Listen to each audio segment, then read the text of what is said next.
In the days of old, in the land of Israel, there arose a great warrior named Goliath, whose height and might were the stuff of legends.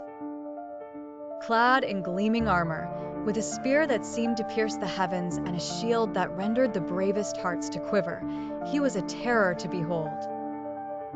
The Philistines, his people, stood emboldened by his presence, encamped on one side of the valley, daring their foes to confront them. Across the valley, the Israelite army cowered in fear. Their spirits were weighed down by doubt and despair, for no man among them dared to challenge the beast. Each day, for 40 days, Goliath strode forward, his booming voice echoing through the valley as he issued a dire proclamation. "Choose a man and send him down to me," he taunted. "If he is able to fight and kill me, we will become your subjects. But if I overcome him and kill him, you will become our subjects and serve us." The challenge hung heavy in the air, unanswered and oppressive. Among the Israelites, there was a shepherd boy named David. He was diminutive in stature and youthful in years, but his heart harbored a courage unfathomable. David was the youngest son of Jesse, and he had been sent to the camp by his father to bring provisions to his older brothers who served in the army. On that fateful day, as David arrived with his parcels, he heard the voice of Goliath, a voice that seemed to shake the very firmament. His brothers sought to send him away, fearful for his safety, but David was undeterred. His spirit burned with righteous indignation. "Who is this uncircumcised Philistine that he should defy the armies of the living God?" he declared. The words reached King Saul, who summoned David to hear his plea.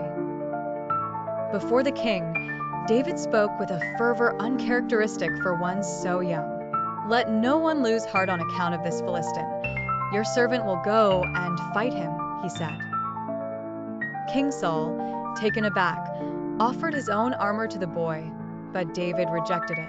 The weight and size were cumbersome, for David trusted not in the trappings of war, but in the strength of his faith and the skill in his hands. With his staff in hand and 5 smooth stones chosen carefully from the brook, David approached the battlefield. Goliath's laughter rang out as the giant beheld the unarmed youth. "Am I a dog, that you come at me with sticks?" he roared, cursing David by his gods. But David, steadfast and fearless, responded, "You come against me with sword and spear and javelin, but I come against you in the name of the Lord Almighty, the God of the armies of Israel, whom you have defied. This day the Lord will deliver you into my hands, and I'll strike you down and cut off your head." With a swift motion, David placed a stone in his sling and hurled it with precision.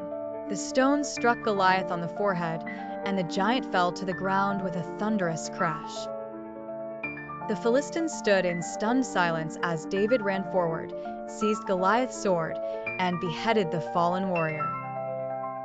The tide of battle turned, and the Israelites pursued the Philistines, routing them completely. David's victory became the stuff of legends, a testament to the power of faith and the triumph of the righteous over the mighty. It was a day that resonated through the annals of history, where the smallest among men felt the greatest, and God's favor was shown in the purest form.